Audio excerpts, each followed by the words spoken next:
आम इंतखाबात के बाद हुकूमत साजी के लिए सियासी जमातों ने जोड़ तोड़ का आगाज कर दिया है। बड़ी तादाद में कौमी और खैबर पख्तूनख्वा असेंबली के रुकन मुंतखब होने वाले आजाद कैंडिडेट्स ने सियासी जमात में शमूलियत इख्तियार करके हुकूमत बनाने की हिकमत अमली भी मुरतब कर ली है। आजाद उम्मीदवारों की कोशिशों के बारे में मजीद इस रिपोर्ट में।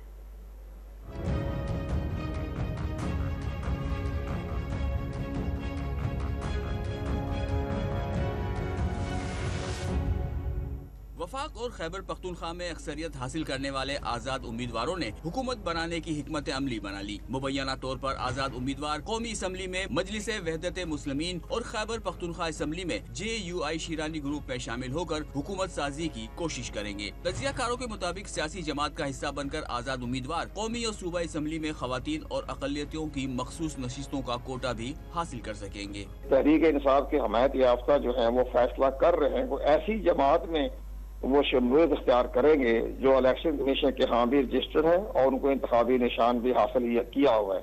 तो वो किसी पार्टी में अगर वो शामिल हो जाते हैं तो फिर वो सारा मिनॉरिटी का कोटा भी और ख्वातीन का कोटा जो है वो उसको उस पार्टी के नाम से उन्हें मिल जाएगा। साबिक secretary election commissioner Kanwar Dilshad ने डॉन न्यूज से खुसूसी बातचीत में खबरदार भी किया कि किसी जमात का हिस्सा बनने के बाद PTI के अरकान अपनी शनाख्त गंवा देंगे। उसमें नुकसान ये पहुंचेगा तहरीक इंसाफ के हमायत याफ्ता अरकान असम्बली को, तो अपनी शनाख्त तो वो खत्म कर देंगे ना। वो जिस पार्टी में शामिल होगी उसी पार्टी की शनाख्त इस्तेमाल होगी। आजाद उम्मीदवारों ने कौमी असम्बली में 100 और खैबर पख्तूनख्वा असम्बली में 90 से ज्यादा नशिस्तें हासिल की हैं।